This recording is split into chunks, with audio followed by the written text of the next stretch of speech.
This podcast could potentially have adult language, adult themes, definitely drinking, and possibly the possibility of sexual content. Listener discretion is advised.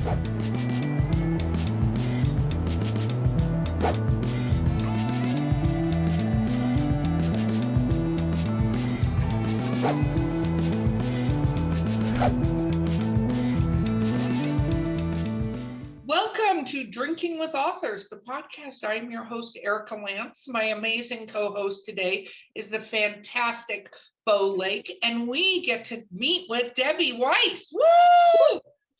Welcome, Debbie. Thank you for having me, Erica and Bo. I appreciate it. Absolutely. Okay, let's talk a little bit about what we're drinking. So I got a little creative today, peeps. And in this cup I got some chai latte mix from Starbucks. And then I put espresso Bailey's in it, and I added cold brew and then milk. So I made a very dirty chai latte, iced. I'm very excited about this. I felt very creative this morning. Bo, what are you drinking? That sounds good. I might have to try one of those. Today I'm drinking a Blue Moon that matches my hair. You know, Yes. Gotta always match. Yeah, gotta match. Debbie, what are you drinking? It is 10 a.m. here in beautiful California. So I am drinking a glass of sparkling wine. I think it's called Paul Remy from Trader Joe's. It is $3 a bottle, and I strongly recommend it. I love Trader Joe's inexpensive wines. They have an inexpensive red too that, I think it's like $5 a bottle. I used to go in and buy a case because and that sounds terrible, but Trader Joe's was a little far away, but I buy a case because I'm like $5 wine and it tastes really good, like movie night. Okay, so that's my Trader Joe's journey. There's not one near me now. It's very sad. Moving on. My dog's apparently part of this podcast as well. What for the audience at large, Debbie, what do you write? Well, I write essays primarily. My published work has all been essays. But then last September, my first book came out, and it's a memoir. Very cool. So what made you decide to go from essays to memoir? Oh, well, this is a little awkward. My husband died. Oh, I'm sorry to hear that. Actually, I didn't write very much at all. I'm a former lawyer until my husband passed in 2013. And then I turned to writing to find community, to deal with loss. And then from there, maybe I'm a little competitive. I started sending essays out to be published, and then ultimately wrote the book. That is amazing. By the way, you said you were a lawyer, so you did a lot of writing. That is impossible that you didn't do an absolute ton of writing. I did.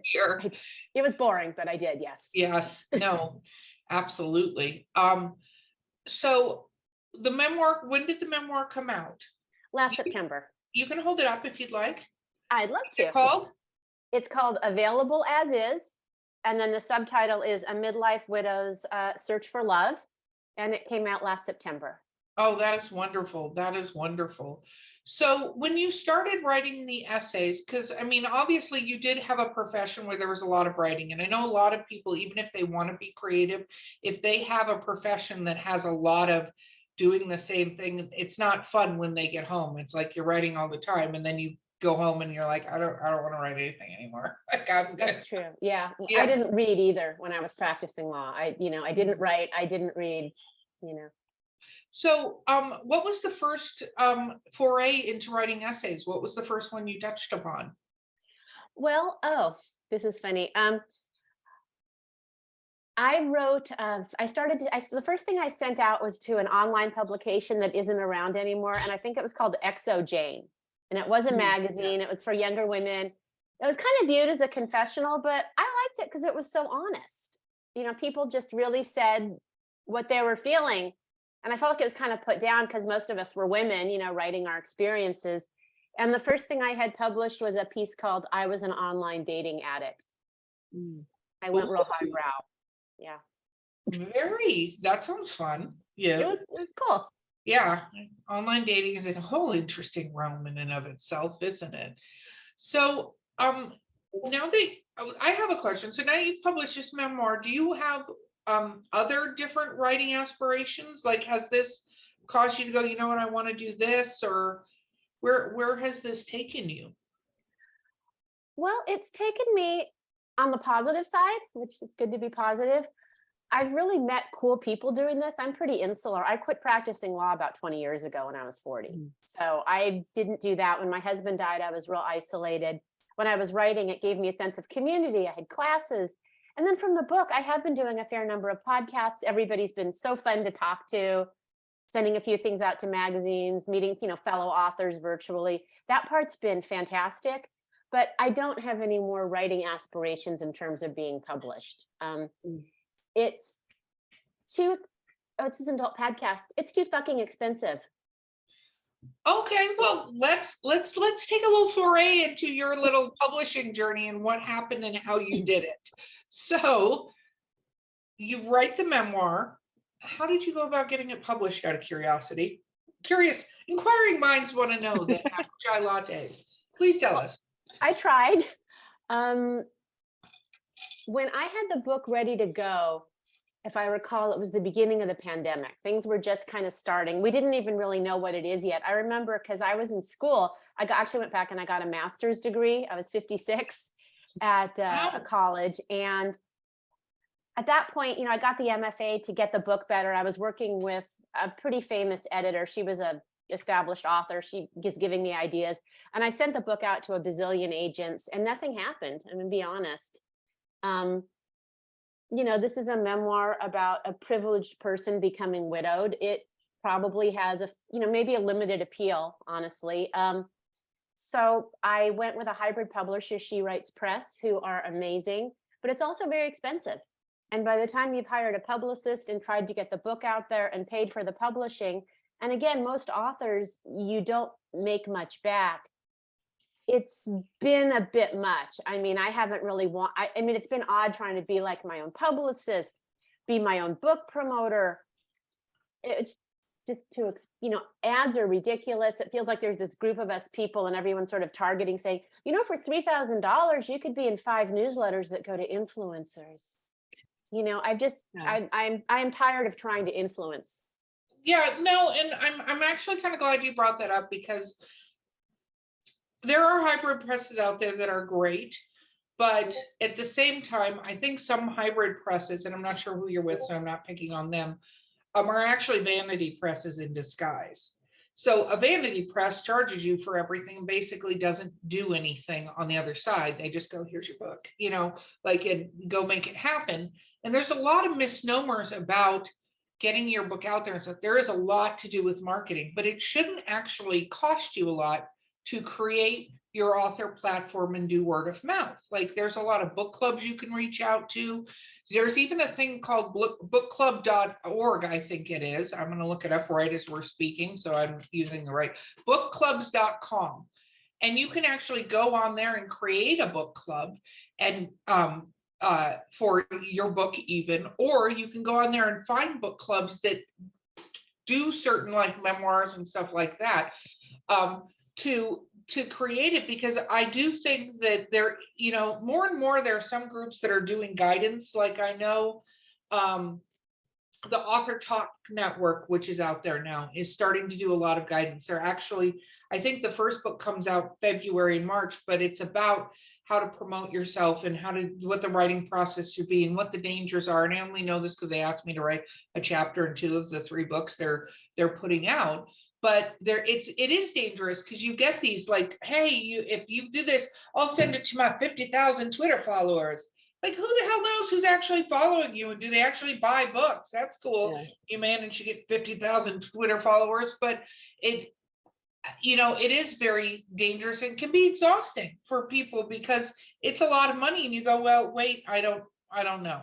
What is the right place, and is your book placed in the right genres and stuff like that? Because I think regardless of where you came from, your tale is going to resonate with people who've lost somebody. Like, that's the truth. It doesn't matter where you are in life. The grieving process is fairly similar for everyone, and they can find pieces in where other people have gone through, even just to acknowledge how they're feeling, right? Because I think a lot of people, when going through a process like that, myself included, you go through different things and you go, am I alone in this? Is there something wrong with me for feeling this way? Or how do I get past that next point? So because, the adage, time heals all wounds, blah, blah, blah. It's not just time though. Like, you need some mechanisms to heal. So I think that your book could resonate easily with other people, but I know how exhausting it is going, okay, this is the route to go. And unfortunately, you did pick a time when, right as that pandemic was starting, and it created a lot of, not just for people, but I think we had a lot of stop. Like, we started our publication company in January 2020, which I always joke, like, perfect timing, but I think that, at that time, everything, because I was doing HR was my day job. I was a CHRO for a global company. Everything just stopped because I think people didn't know what to do, and getting readjusted to starting again. There's a 2-year time lag. On top of the time lag, it takes every publisher, it seems like, on the planet, not us.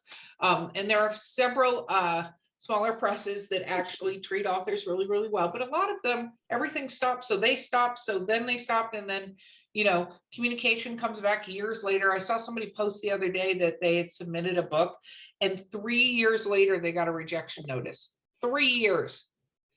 Like, what the hell are you going to do with that? Like, I'm sitting here waiting for you to tell me whether or not you're going to publish my book. 3 years later, said no one on the planet, right? I hope. Yeah. So I think it's, you've had an interesting journey, but it's something, and we can always talk offline, maybe to reset, to look at it differently, because I think you get trapped in it's expensive and I have to do these things, but there are ways to do it where it doesn't cost anything but time. There is time invested in making those kind of things. There, I just did a bunch of pontificating. Go me anyway. Bo, do you have questions? Look, I'm doing it in the first half. Look at me. Wow. Usually I don't get to ask a question until like the latter half. Since you wrote a memoir, how did you outline the entire memoir, or did you just free write and see where it took you? What was your process like? The second one. Thank you for asking. It was more like the second one. When my husband passed in about a year after, I started just to go to writing classes. Mm-hmm. And then, 14 months after he passed, I started dating, and it was a shit show. And, mm-hmm. I met so many terrible guys. I joke that I wrote the book to warn midlife women about the exceedingly poor quality of so many middle-aged men out there. And I started to just write like vignettes, like I'd write a dating vignette, and I started to blog, which did that. And then as I was taking a writing class, and I joined a writing group with a few pretty intense writers. And so, twice a week, I'd want to have something to turn in. I'm a good student, right? I went to law school, so I meet my deadlines. And then as I started to write little bits of pieces, I started to put them together. And then I realized I didn't know what I was doing, which led to more workshops. I did some workshops in San Francisco for works in progress and stuff, which was really neat. It got me to meet different people and out of the house. Mm-hmm. And so basically what happened is it just kind of started to evolve and evolve and evolve. So it was little vignettes, which then turned into kind of a mess of a draft, which then went into much better drafts. Right. So you said you just started doing writing classes. Were you a big writer as a kid? Were you writing little stories all the time? Yes, I was. I used to write little stories, not a lot, but I was a geek in high school, and I took all the writing classes I could. Mm-hmm. I was in AP English. I did creative writing. There were some school writing contests, and 5 of us got the top scores, all that kind of thing. So I enjoyed it. In college, I was a literature major, which I loved, and I loved writing those kinds of papers. Then I went to law school, and all my creativity died. But then after I quit practicing law, I went back to a weekly writing class. I didn't take it very intensely, but I submitted stuff once a week. My husband was alive then, and I didn't, I spent most of my time with him. It was a very encompassing marriage. So then when he passed, I had a lot more time, probably too much time. And I went back to the class, and then the group, and then more classes, and then more intense. And if publishing didn't cost, like if there wasn't so many costs to put into it for you, do you have plans to potentially do another book? Is there another one brewing in your mind somewhere? Well, that's interesting. I don't seem to have much of an imagination. I can write a book, I can write essays, but it's all stuff that's happened to me. I Right. write, I mean, I know how to condense, I know how to make things more interesting. I get story arc, I can talk about that stuff, but I'm not a fiction writer. I wrote one short story in the MFA program, sent it everywhere, and it was rejected everywhere. It was like, okay, this is not good. So probably not. I mean, if the book were successful, I would do something like a workbook for widowed folk who are looking at Right. dating or remaking their lives, because I think I can speak to that pretty effectively. It's been almost 10 years for me. And I would love to write some more about my dad, because he raised me as a single parent and he's a nuclear physicist. He's really interesting. Ooh. Yeah, I know. He's like everybody's favorite character in here. So, That sounds like a fun book to write. Have you thought about biographying your dad? it's a good idea. I should probably interview him. He is 92 and a half. And my partner keeps saying, go talk to him, record him while you can. I That's a would, really good idea. absolutely. It sounds like that could be fun, because it sounds like you, regardless of whether you say you're creative or not, you obviously are, because you wrote, because I'm quite sure your book does not read like most legal things, and having done HR for a very long time, I've read a ton of legal things, and I always used to joke with my legal teams that, like, listen, you're not being paid by the word, so whatever the hell this is, you can like rein it in, because you're using so many. But I think that you do have a humor to you, even just from the little things you've said.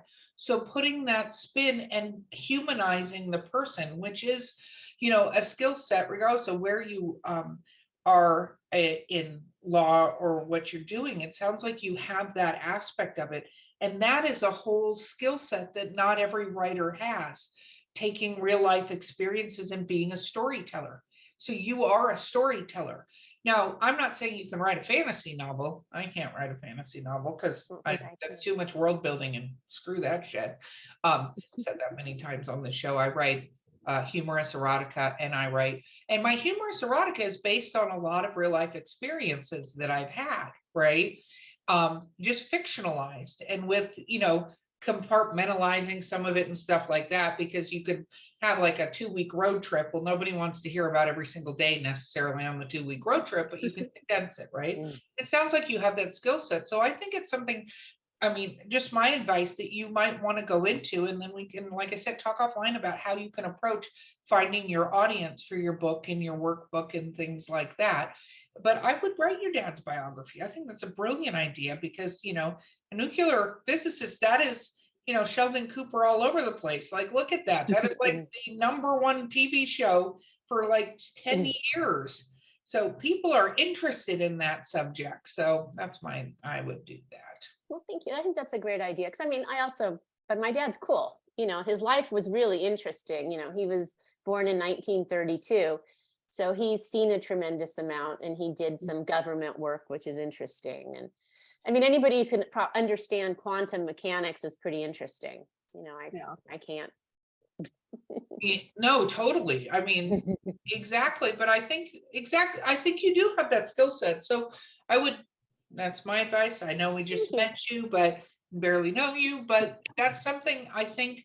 There are different writers in the world, and we have to remember that. And not every author can do everything. Trust me, we're into the 300th episode. I've talked to so many authors out there, and every one of us has a different skill set that we bring to the table.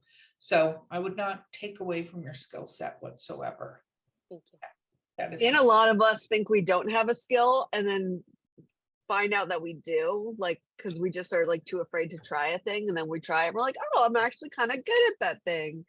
You're totally right. Because like these podcasts, I've actually done a fair number of them to promote the book, and I wouldn't have done them if I didn't have a book, but I've talked about recovering from widowhood. I talk about midlife stuff, and I've loved meeting people, and I've loved talking, and I've done a few readings and things, and people are like, you're not nervous. It's like, no, I'm not nervous. I'm going to be 60.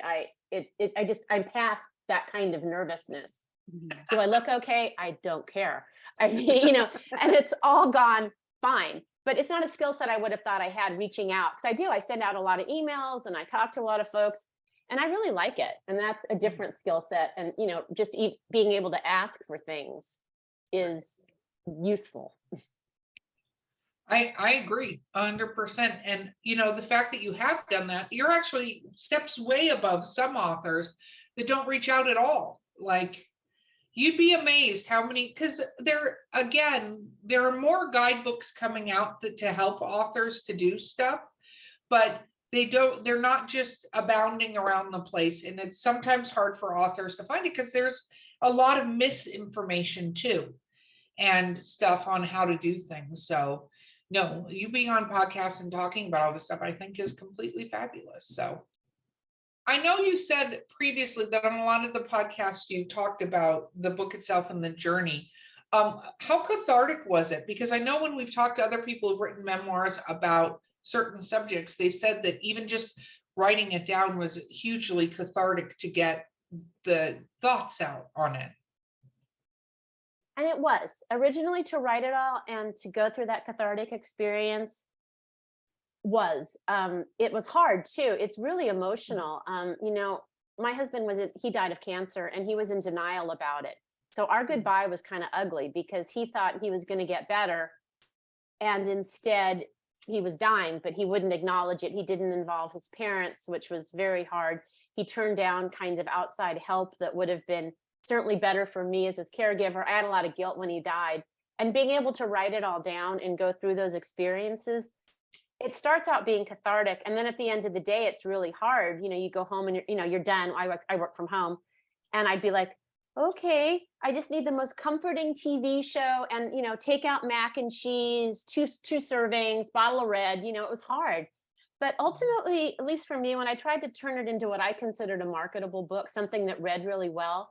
And I do want to put in a plug for my publisher, which is She Writes Press, which curates its titles and really does have good writers. I read a lot of She Writes books, and they are curated, and they do select carefully their books and turn down a ton and make sure that the books are well written for publication. So I do want to give them a plus there. And I worked with actually a pretty famous author to get this thing in shape. So once you kind of get to the thing of trying to get it marketable or publishable, or what I considered something that read well, that to me read like a real book, not like a journal, it kind of gets past the catharsis and more into the craft. And that's one of the reasons I got the master's. So what did you get the master's in?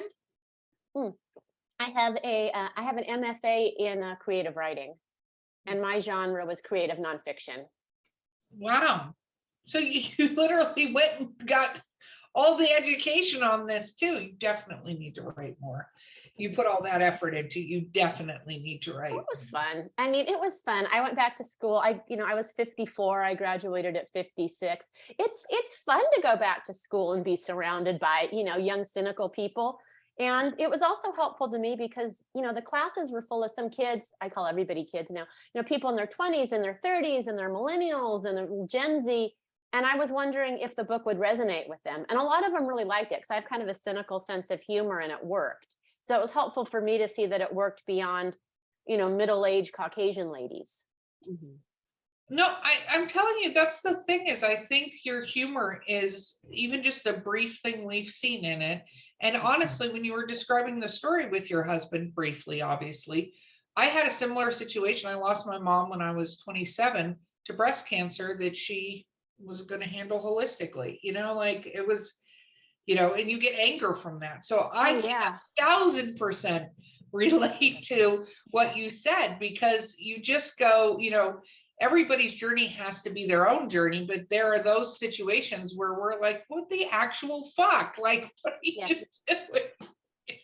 That was my life. Yeah. My mom died when I was 10. That's why I said I was raised by a single dad, and she died after a brief illness. And so I was kind of shocked when I was, 49 and my husband gets sick and he's going to die. And I'm like, what the fuck? Twice in my life, the two people I've loved the most. This isn't, I'm not a religious person, but it did make me question fate, and I had to kind of get out of that, because, spending the rest of my life mired in self-pity and feeling like I was cursed wasn't going to work. Yeah, no, I can 100% relate to that, Yeah. And it's interesting because you have to remember you're going on a journey, but they're also going on a journey, you know what I mean? And sometimes the journeys are not to the same place or taking the same roads, or sometimes you can't be the navigator in the car going, hey, why don't we turn here? And they're like, no, I'm gonna keep going. And you're like, okay, whatever. Yeah, I know. Can't we just calmly get the, the palliative? Can't we do this? Where's the bouquet of the white lilies by the beautiful bedside? Why are, instead it's just chaos. Exactly. Hard. But sometimes, unfortunately, that's part of the journey, is you have to go, okay, well, that's your journey, and I'm just gonna sit here because that's what I can do at this point in time, is sit here. That was kind of it. Yeah. Yeah. My late husband was a workaholic. He was the tech lead on, it's called Quicken, and it was a product by Intuit financial software. Oh, And I know what Quicken is. Yeah. Yeah. He was Mr. Quicken. And at the end, he just wanted to work. And that was like kind of his legacy. And it was like, well, I really can't do anything. I can help him to facilitate this work that he wants to do. I can see that in his denial, I think he's still working effectively. I was never really sure. This is what he wants to do with his remaining time. That and make, fancy meals he can't eat. But that's what we can do. I mean, that's how he wants this to end. That's what it's going to have to be. You have to relinquish control, is what I'm saying. And I'm a control freak. So. Oh, yeah, no, that ditto doesn't go well at all. I do understand that. I'm trying to control everything. So let's talk a little bit about your writing process when you were sitting down. Did you do this on a computer? Did you handwrite? Like, how did you approach these pieces? This is my trusty iPad. And that's what I write on. Occasionally a computer. I can't handwrite.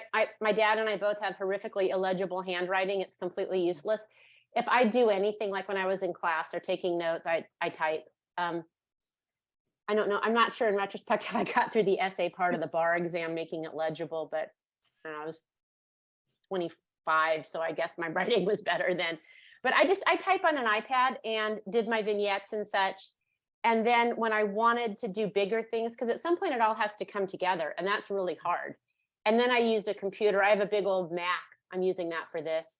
And just my living, and then I printed everything out and cut and paste when I was editing to try to get, all the pieces together. Because my book is pretty tightly structured. It has backstory woven in, so it's kind of braided. And that was really hard to do, was weave in the backstory and make it all fit together, but not have it start with backstory, because it's about dating. So it had to start with the character getting ready to date and go out in the world, and then weaving in the harder parts later, because I didn't want it to be too dark or too depressing, and I didn't really want it to be a widow book. Right. No, that makes sense. And I think that, again, that's the creative part of doing something like that. So it went up, it got published. What was it like to get the book in your hands for the first time, like the paperback? Because I know that's kind of a moment most of the time. Okay, I'm gonna be really honest. Two versions. First, I got the ARC, the advanced reader copy, and I noticed that my fellow writers had all been reaching out to authors and getting endorsements. I myself had kind of blanked on that. So when I first got it, it was like, oh shit, I don't have the kinds of endorsements that other writers do. So it was a few weeks, about 6 weeks of scrambling and just going, this needs to look like a real book. I need to get author endorsements. I need to do this. And I did. And my publisher helped me, and a couple of writers I knew helped me. And it was really gratifying, where a couple seemed like they didn't really want to, like, oh, this is good. I'll endorse this. And then I paid, because it's an indie, you have to, I got a very, not a starred, but a very good Kirkus review. So that was good. So the first thing was, oh shit, this doesn't look like a real book. But once I got the final book, which has the dread endorsements and looks like a real book, it was amazing. I mean, it was like, whatever happened, I did this. This was a dream, and it happened.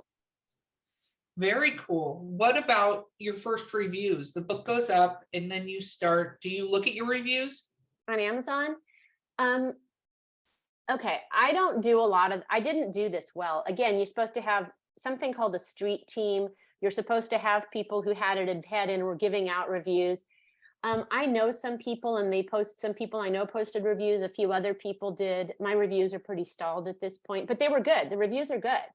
And it was amazing. And I was especially really gratified when I'd see reviews from fellow widows who'd say, this is what I'm going through. I relate to this. She dealt with the issues that I do. I feel less alone. One of them said she dealt with dating. She dealt with sex. Most books don't do that. Thank you.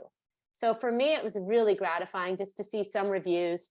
And even Facebook, people said, oh, I loved your book. I ordered your book. I'm enjoying it.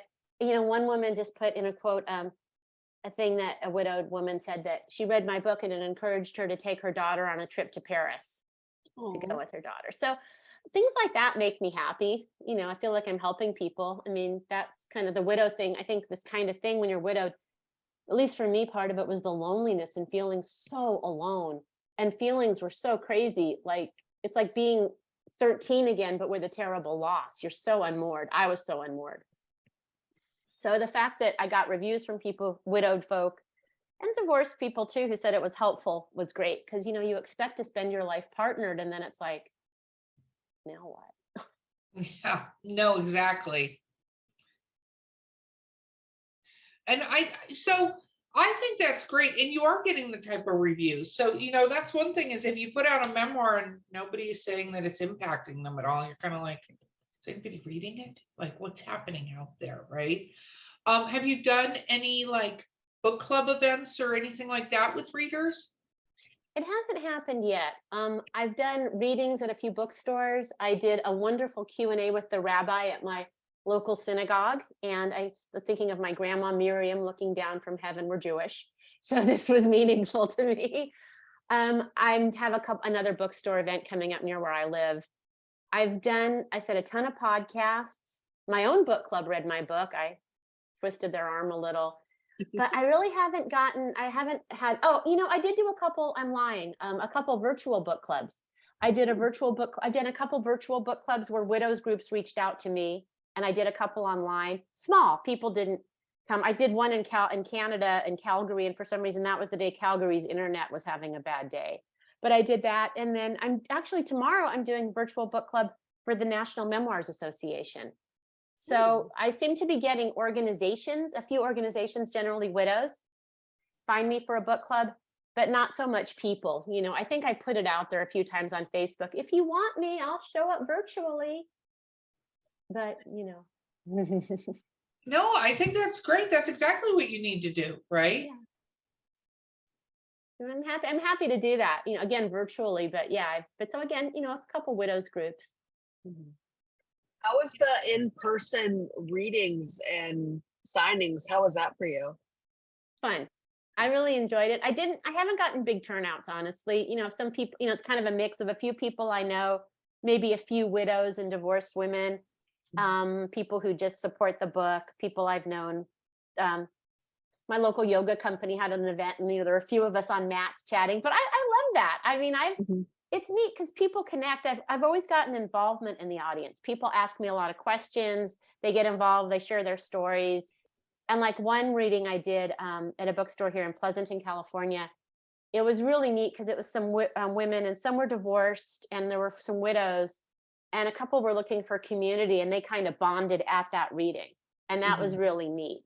For one woman was like, well, I'm new here. I'm trying to meet people. And someone's like, oh, well, join our walking group, join our club, So I've really enjoyed that when I do stuff, people do seem they're engaged. It's just hard because I'm unknown. So, and people are so busy. I mean, I've had a few friends with readings, and I haven't gone because they're too far away. Right. I like the idea of a virtual book club, though.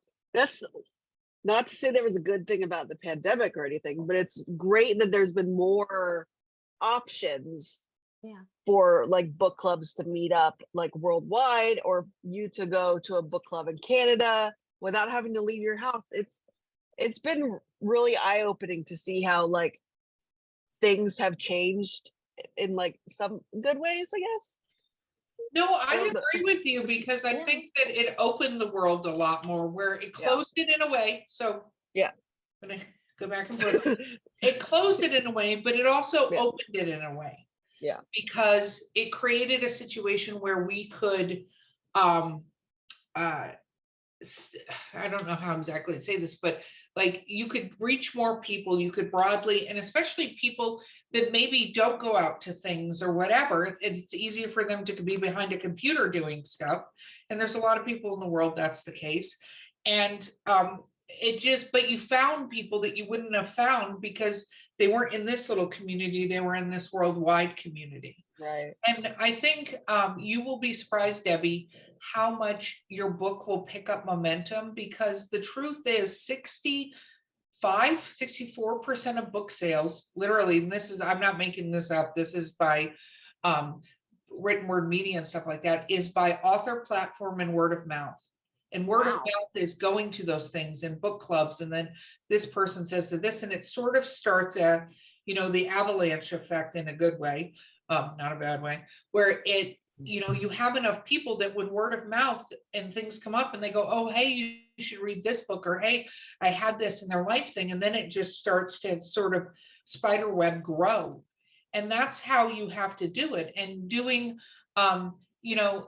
takeovers of other people's newsletters, it's something just reaching out to other authors that maybe have written similar memoirs, right? Not exactly the same, but similar memoirs, and going, hey, can we do a newsletter swap, right? Not a paid newsletter swap, but you mentioned their book, they mentioned your book. That's what a newsletter swap is. But it's making those connections with other authors, because if people read their book about loss and grief, they're going to read your book too. Believe it or not, that's how it works, because most of the time people are looking for more than just one voice in those sort of things. So that's something that can easily be done as well to find it, but it is word of mouth and author platform. And it's not author platform Facebook ads. That's a misnomer. It's author platform that, you're out there, people can see you, you have a newsletter that you're doing once a month, that doesn't have to be all the time, and that you're on Facebook, like I think or Instagram, it doesn't even have to be all of those, but I think some of your dating things could be probably an absolutely hilarious blog that you could do. You know what I mean? You did essays, but I bet you could do a hilarious blog and also talk about, what you're encountering as you went through the grieving process. And I think you'd find people want to hear your voice there. So I appreciate that. Erica, I did have a blog for years and it wasn't terribly successful. I mean, I think the writing was good. It started out, the writing was terrible. I could tell I was going to be a better writer because my blog post went from looking like a couple paragraphs, this guy is a dick, to, something with wisdom and perspective and ideas.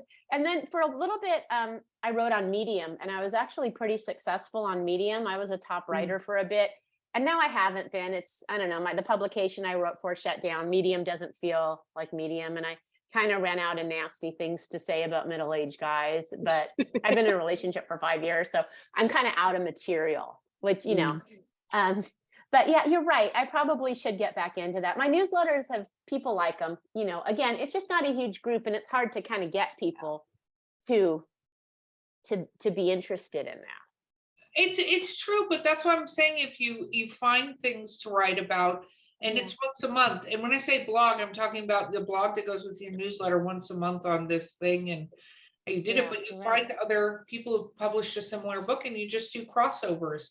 Because a lot of people, a lot of our authors, one of the things I talk about is they even go, oh, I'm not that interesting, but I go, it's just little things, talking about your pets, talking about wine places you go to, talking about a coffee shop. Like it doesn't have to be this very deep, like philosophical, I'm going to pontificate about world issues, it's more like they want to be engaged in knowing you and are interested in that fact. So it's just something to think about on that, I think. That's a good point. Yeah, and my latest one, I just wrote about like a book I was reading, and I was like, I'm reading this book and it's really great. I have nothing to say about my writing, but I'm reading a book. And my last newsletter, I was in Maui for a couple of weeks, which was really neat. And my last newsletter went into when you're older, losing the male gaze and how that isn't our friend. And so that was kind of fun. I do actually tackle topics. I've tackled having hope after being widowed, that type of thing. I do actually have a piece in a couple months coming out in the Huffington Post about recovering from widowhood. You know, their things are always 2 sentences. So mine was something like, you know, I was widowed 10 years ago. This is how I recovered. See, that is something that you talk about. And you talk about being asked to write about it and stuff like that. I don't know. I think that you'll find your audience that way. And you'll find Erica is very pro newsletter. Well, I mean, it's kind of, you know, I'm trying to be more positive about it and think of it less of a chore and more like, hey, you've got a few people, they're going to listen to what you say, you know. And I think it's okay to have a few people, because a few people means they're going to talk about you to somebody else, and they're going to talk about you to somebody else. And like my newsletter is not that many people either, but I think it's good to be like, okay, those people are still listening. I got to give them, like, feed the machine, give them something to think about. No, you're exactly. right.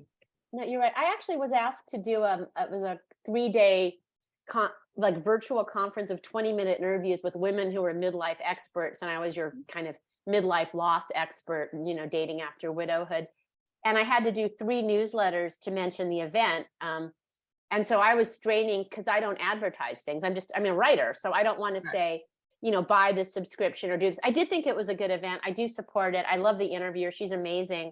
But I had to come up with like content pretty quickly because I was in Hawaii and my deadline was getting closer and closer. So it was a challenge where it's like 3 newsletters in 1.5 weeks. Make this so you don't alienate people, you know. And it was fine. It was fine. I just came up with content. No, so sometimes you're going to alienate people. Welcome to the world. Yeah, that's true. Yeah. Yeah. That's true. I mean, if you can't be yourself, why would you do this? That's kind of the point. No, completely. Okay. Well, so I think the book with your dad is a great idea. Is there anything that you were shocked about and when you started publishing from an author standpoint? Let's see, things I was shocked about. Well, I was a little shocked at how much stuff I sent out and how few responses I got. Now, again, this was the beginning of the pandemic. Publishing houses were in New York. I was sending things out probably February of 2020. Mm-hmm. So kind of close to when you were doing stuff, Erica, and it's like, well, not much is happening. So I was a little shocked at how much I blanketed things. Same philosophy I use with dating. It's a numbers game, right? Yeah. So I was a little shocked at how dating, I got too much response. Here I got not enough. So I was a little shocked at how much you're basically pissing in the wind. And it's very disheartening. I mean, you know, you want to say, oh, it's not that big a deal, but really, you know, you're home and you're like, well, I sent out 20 agent queries. You'd think a couple of them could have the courtesy to get back to me. And it was sad. I remember the morning of my birthday being in a romantic hotel and getting a declaration, you know, a thanks but no thanks from an agent that specialized in memoir. And they're like, your dialogue's good. This was really close. And it was like, you know, it's painful. So that surprised me. I was surprised at the amount of work you have to do for your book, but it was good. I mean, filling out sheets, figuring out genres, trying to get a plan in place, getting those endorsements, proofreading. But I mean, it was all good. I think my publisher, She Writes, does a very good job of kind of educating us as to what we need to do and how we need to do it. I was kind of a rebel to some of it, but you know, I definitely was happy there was someone to kind of keep me on track. Yeah, no, I think that does absolutely make a difference. So with that spec, but what about actually like when you did get the publisher and things like that, was there anything that was like you weren't expecting it? Not really, no. I wasn't. No.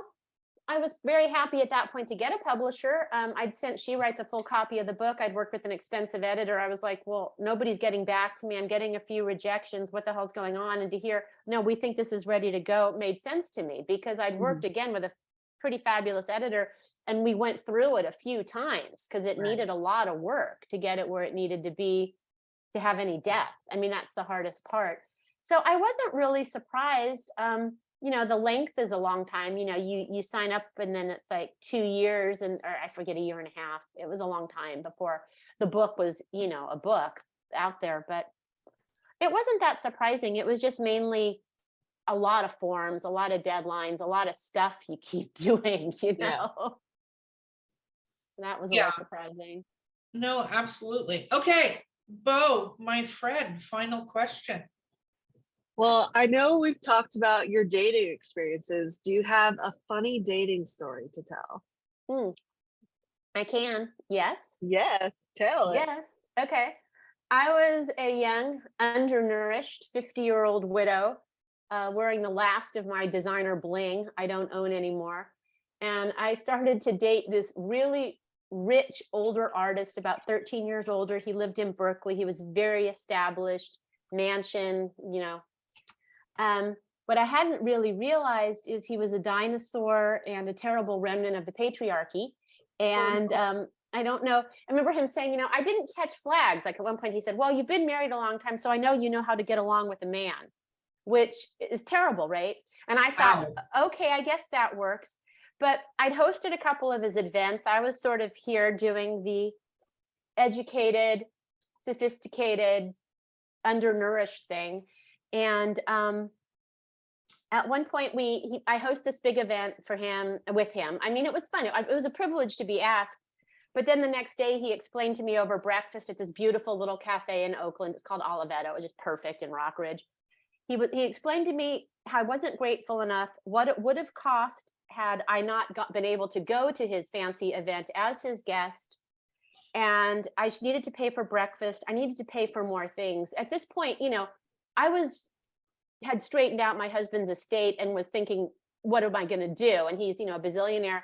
And finally in the restaurant, I said, and it was not the first time, I said, can you, at least if you're unhappy with me, handle this privately? And he said, my shrink doesn't want me to feel resentful. And that was such a shitty line. I had to share it with the world. And that's where I started blogging. What a dick. He is. I'm sorry. He is. He's in the book. He's everybody's, he's not a favorite character. But it was kind of that experience where I couldn't have invented a weirder situation, especially when I look back on it and had a little more perspective, when I was kind of past the undernourished tech world, when I was kind of normal and less kind of freaked out by widowhood and being alone. And I looked at that and it was like, that's so messed up. And I didn't see it ahead of time. And if I didn't, that means other women wouldn't either. And, we need to be warned about some of this kind of thing. But that line was so bad, it started me blogging. I think that, I always say, if you write, and it's not true with dating because a lot of people have had such terrible experiences, right? That they can see that. But some stuff, if you write it in a book, people go, that would never happen. And you go, it did. It did. I lived it. Thank you anyway. Yeah, I was there. Yeah. Yeah, exactly. Craziness. Okay, shameless self-promotion time, Debbie. Where can people find your social information and hold up your cover, and where can they find your book? My website is Debbie Weiss Author. I'm also on Facebook as Debbie Weiss Author. Sometimes things come up as the Hungover Widow. That was my blog name, and that was my old page on Facebook. But I'm Debbie Weiss Author on Facebook. I'm Debbie Weiss Author on Instagram. I seem to be easy to find on Instagram. I think I'm DK Weiss Writer or something, but I am on TikTok, and I do have a couple funny videos. I do have one on dating over 50. And my website, again, is Debbie Weiss Author. And I'm also come up under the Hungover Widow. My book is obviously available on Amazon, Barnes & Noble, wherever books are sold.